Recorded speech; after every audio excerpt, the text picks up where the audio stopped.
சதுரங்க சாணக்கியன் நேர்களுக்கும் மற்றும் யூடியூப் நண்பர்களுக்கும் வணக்கம். அதாவது நம்ம ரொம்ப நாளாக பிகினர் சீரிஸ் ஸ்டார்ட் பண்ண போகிறோம் அப்படின்னு சொல்லிட்டு இருந்தோம். ஸோ நம்ம இந்த வீடியோவில் இருந்து பிகினர் சீரிஸ் ஸ்டார்ட் பண்ணுறோம். ஸோ இன்றைக்கி இந்த வீடியோவில் நம்ம என்ன பார்க்க போகிறோம்னாக்கா everything about chess board and pieces. அதாவது செஸ் போர்டை பற்றி முழுசாக நம்ம தெரிஞ்சுக்க போகிறோம். அதே மாதிரி ஒவ்வொரு பீஸை பற்றி நம்ம அண்டர்ஸ்டாண்ட் பண்ணிக்க போகிறோம். ஸோ இதில் பார்த்தீங்கன்னாக்கா பேசிக்காக இங்கே நீங்கள் பார்த்துட்ருக்கீங்க இல்லையா, இந்த மாதிரி வெர்டிக்கல்லையும் ஹரிசாண்டல்லையும் பார்த்தீங்கன்னாக்கா 8 கட்டங்கள் இருக்கும். அதாவது 88 ஸ்கொயர்ஸ் இருக்கும். ஸோ அதை மல்டிப்ளை பண்ணிங்கனாக்கா உங்களுக்கு 64 ஸ்கொயர்ஸ் கிடைக்கும். ஸோ செஸ் போர்டில் 64 கட்டம் இருக்குன்னு சொல்லிட்டு இப்போ நம்ம சொல்கிறோம். அடுத்தது பார்த்தீங்கன்னா செஸ் போர்டு நம்ம கரெக்டாக வச்சுருக்கோமா என்னன்னு சொல்லி பார்க்குறதுக்கு இங்கே ஈஸியான ஒரு வழி இருக்குது. என்னன்னாக்கா, அதாவது பிளேயர்ஸோட ரைட் ஹேண்ட் சைடில் இந்த கார்னரில் லைட் ஸ்கொயர் இருக்கணும், அதாவது ஒயிட் கலர் ஸ்கொயர் இருக்கணும். ஸோ அப்படி நீங்கள் வச்சுருந்தீங்கனாக்கா அதுதான் கரெக்டான பொசிஷன் அப்படின்னு சொல்லிட்டு சொல்லலாம். ஸோ அடுத்து நம்ம என்ன பார்க்க போகிறோம்னாக்கா, இந்த 1 2 3 இருக்கு இல்லையா, அதே மாதிரி ஏபிசிடி இருக்கு இல்லையா, 1 2 3 அதே மாதிரி ஏபிசிடி அது மாதிரி ஹெச் வரைக்கும் இருக்குங்க. ஸோ இங்கே 8 வரைக்கும் இருக்குது. ஸோ நம்பர் போட்டிருக்கிறது எல்லாமே பார்த்தீங்கன்னாக்கா இது மாதிரி இந்த பக்கம் நம்பர்ஸ் எல்லாமே இந்த பக்கம் ரெப்ரசன்ட்ஸ் பண்ணோம். ஸோ இதெல்லாம் நம்ம ரேங்க்ஸ்ன்னு சொல்லுவாங்க, RANKS ரேங்க்ஸ்ன்னு சொல்லுவாங்க. ஸோ அதெல்லாம் எப்படி நம்ம சொல்லணும் அப்படின்னாக்கா, first rank, second rank, third ரேங்க்னு சொல்லிட்டு 8th ரேங்க் வரைக்கும் நம்ம சொல்லணும். அடுத்ததாக பார்த்தீங்கன்னாக்கா ஏபிசிடி அது என்னடா அப்படின்னு சொல்லி கேட்டிங்கனாக்கா, பொசிஷனை மென்ஷன் பண்ணுறதுக்கு தான் இது ரெண்டுமே மெயினாக. ஸோ இதெல்லாம் ஏபிசி அது மாதிரி ஏ ஃபைல், பி ஃபைல், சி ஃபைல்னு சொல்லுவாங்க. ஸோ இதெல்லாம் ஃபைல்ஸ்னு மென்ஷன் பண்ணலாம். ஸோ அடுத்ததாக பார்த்தீங்கன்னாக்கா இங்கே அதாவது இன்னொரு அடிஷ்னல் இன்ஃபர்மேஷன் நான் இந்த இடத்துல சொல்கிறேன், கொஞ்சம் ஞாபகம் வச்சுக்கோங்க. ஸோ கேமில் நீங்கள் திரும்ப ஃபர்தராக கற்றுக்க போகும்போது இல்லை வேறு ஏதாவது நான் எக்ஸ்பிளைன் பண்ணும்போது உங்களுக்கு யூஸ்ஃபுல்லாக இருக்கும். ஸோ இங்கே இருக்கு இல்லையா ஃபஸ்ட் ரேங்க்கு, ஸோ இதை இது ஒயிட் பக்கம் இருக்குது. ஸோ இது ஒயிட் பக்கம் இருக்கிற பேக் ரேங்க் அப்படின்னு சொல்லுவாங்க, BACK பேக் ரேங்க்னு சொல்லுவாங்க. அதேமாதிரி பிளாக் பிளேயருக்கு பார்த்தீங்கன்னாக்கா 8th ரேங்க்கு அவங்களோட பேக் ரேங்க்னு சொல்லுவாங்க. ஸோ இந்த பேக் ரேங்க்கில் தான் பார்த்தீங்கன்னாக்கா மேஜர் பீசஸ் இருக்கும். ஸோ இப்போ பீசஸ் பற்றி நம்ம சொல்லும்போது உங்களுக்கு கண்டிப்பாக அது புரியும். ஸோ அடுத்ததாக பீசஸ் ஒவ்வொரு பிளேயருக்கும் 16 பீசஸ் இருக்கும். ஸோ டோட்டலாக 32 பீசஸ்ஸு. ஸோ அது எந்தெந்த பீஸ் எங்கெங்கே இருக்கும் அப்படின்னு சொல்லிட்டு நம்ம அண்டர்ஸ்டாண்ட் பண்ணிக்கலாம் ஃபஸ்ட்டு. ஸோ நம்ம எதுலேருந்து ஸ்டார்ட் பண்ண போகிறோம்னாக்கா பான்ஸ்லேருந்து ஸ்டார்ட் பண்ணலாம். ஸோ பான்ஸ் பார்த்தீங்கன்னாக்கா, அதாவது ஒயிட் பிளேயர் சைடில் செகண்ட் ரேங்க்கில் இந்த மாதிரி இருக்கும். So 8 points. அதேமாதிரி பார்த்தீங்கன்னாக்கா பிளாக் சைடு 8 பாயிண்ட்ஸ் இந்த மாதிரி இருக்கும். ஸோ அடுத்ததாக நம்ம ரூக் பார்க்கலாம்.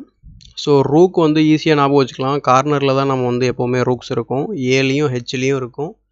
ஸோ அதே நேர் ஆப்போசிட்டில் பிளாக்குக்கு. ஸோ நீங்கள் இங்கே ஒயிட்க்கு என்ன வைக்கிறீங்களோ அதே தான் அங்கே பிளாக்குக்கு நம்ம வைக்க போகிறோம். சாரி. ஸோ அடுத்ததாக பார்த்தீங்கன்னா நைட்டு. ஸோ அவங்க நைட் வச்சிடலாம் இப்போது. அடுத்து பிஷப் வைக்கலாம், C file, F file. So இது மாதிரி நம்ம சொல்கிறதுக்கு யூஸ்ஃபுல்லாக இருக்கும். இந்த ஃபைல்ஸ் ரேங்க்ஸ் ஈஸியாக இருக்கும் நம்ம மென்ஷன் பண்ணுறதுக்கு. இப்போ பிஷப் பார்த்தீங்கன்னாக்கா சி ஃபைல்லையும் எஃப் ஃபைல்லையும் வச்சுருக்கேன். இன்னும் மீதி இருக்கிறது பார்த்தீங்கன்னா கிங் அண்டு குயினு.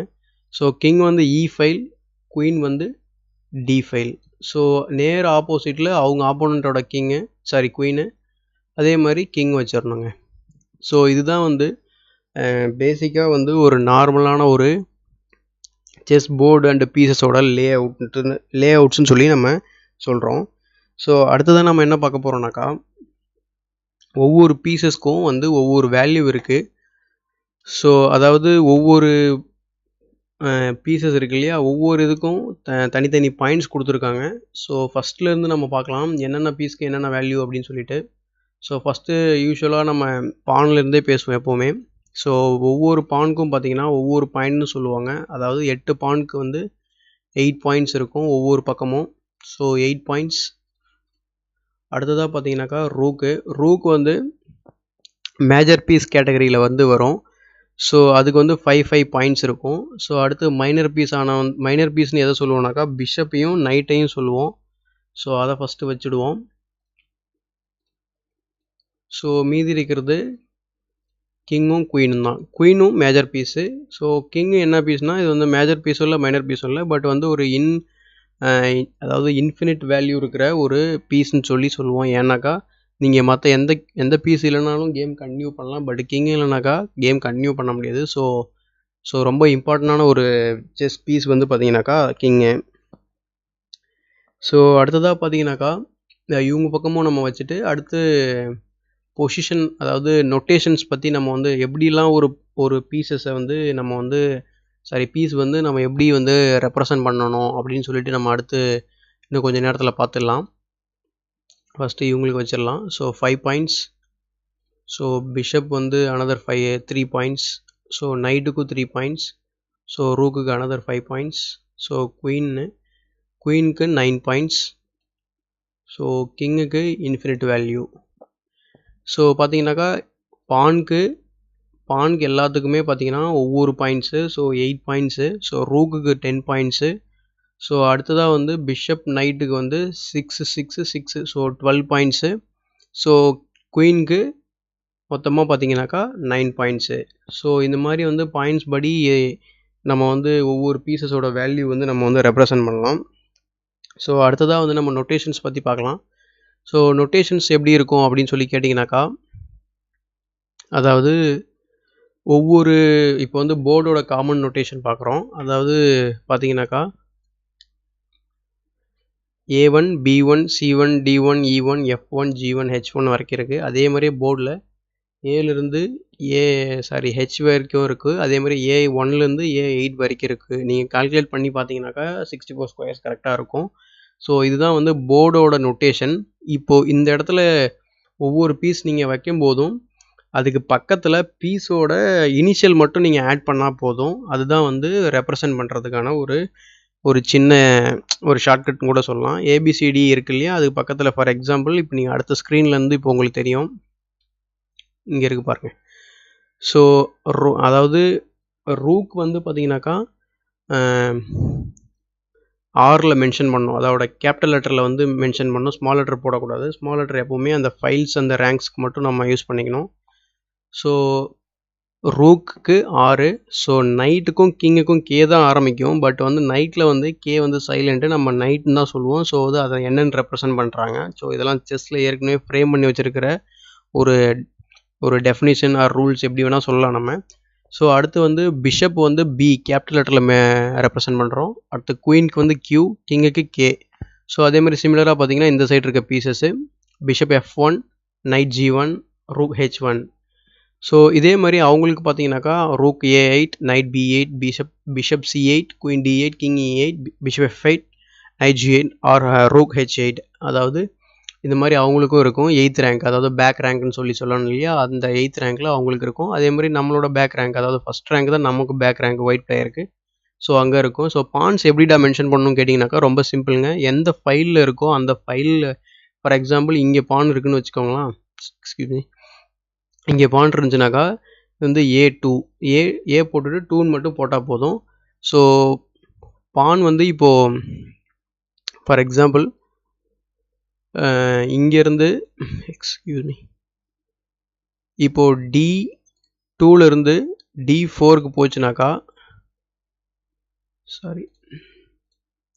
D2லேருந்து D4க்கு போச்சுனாக்கா அதை எப்படி மென்ஷன் பண்ணணும் அப்படின்னு சொன்னீங்கன்னாக்கா D2-D4 அப்படின்னு சொல்லி மென்ஷன் பண்ணணும். ஸோ ரொம்ப சிம்பிளாக இருக்கும். இப்போ நீங்கள் ஃபர்தராக வந்து மூமெண்ட்ஸ் வந்து நம்ம நெக்ஸ்ட் வீடியோவில் பற்றி பேச போகிறோம். அப்போ வந்து உங்களுக்கு ரொம்ப கிளியராக வந்து நான் ஒவ்வொரு விஷயமும் வந்து ஃபர்தராக பேசும்போது உங்களுக்கு கண்டிப்பாக அண்டர்ஸ்டாண்டிங்காக இருக்கும். இப்போது இந்த வீடியோ வந்து உங்களுக்கு வந்து பேசிக்காக செஸ் போர்டுனா என்ன, அந்த பீசஸ் எப்படி ரெப்ரசன்ட் பண்ணுறோம், அதோட வேல்யூலாம் என்னன்னு சொல்லிட்டு கண்டிப்பாக உங்களுக்கு புரிஞ்சிருக்கும்னு நினைக்கிறேன். ஸோ அடுத்த வீடியோவில் வந்து நம்ம வந்து செஸ் மூவ்மெண்ட்ஸு, மற்றபடி நம்ம பிகினர் சீரீஸில் அடுத்ததாக என்ன பண்ண போகிறோம் அப்படின்னு ஒரு சின்ன டீசர் மாதிரி நான் பேச போகிறேன். ஸோ அது வரைக்கும் வந்து நீங்கள் செஸ் போர்டு வீட்டில் வச்சுருந்தீங்கனாக்கா இதெல்லாம் வந்து போர்டில் வச்சு ப்ராக்டிஸ் பண்ணி பாருங்கள். அதே மாதிரி நொட்டேஷன்ஸ் வந்து ஒவ்வொரு பீசஸ்க்கும் நீங்களே வந்து இனிஷியல் பொசிஷனில் வச்சு பாருங்கள். பானை மூவ் பண்ணிவிட்டு அதோட பொசிஷன் என்னன்னு நோட் பண்ணுங்கள். ஸோ மற்றபடி வேறு ஏதாவது டவுட்ஸ் இருந்ததுன்னா நீங்கள் இந்த வீடியோவுக்கு கீழே கமெண்ட்ஸில் கேளுங்க. நான் வந்து டவுட்ஸை கிளியர் பண்ணுறேன். ஸோ நம்ம வீடியோ பிடிச்சிருந்தனாக்கா லைக் பண்ணுங்கள், மற்றவங்களுக்கு ஷேர் பண்ணுங்கள், உங்களோட தாட்ஸை கமெண்ட்ஸில் சொல்லுங்கள் முன்னாடி சொன்ன மாதிரி. ஸோ இன்னும் நம்ம சேனலை சப்ஸ்கிரைப் பண்ணாமல் இருந்தீங்கன்னாக்கா சேனலை சப்ஸ்கிரைப் பண்ணுங்கள். ஸோ மீண்டும் ஒரு பயனுள்ள வீடியோவுடன் உங்களை சந்திக்கும் வரை உங்களிடமிருந்து விடைபெறுவது உங்கள் சதுரங்க சாணக்கியன். மிக்க நன்றி.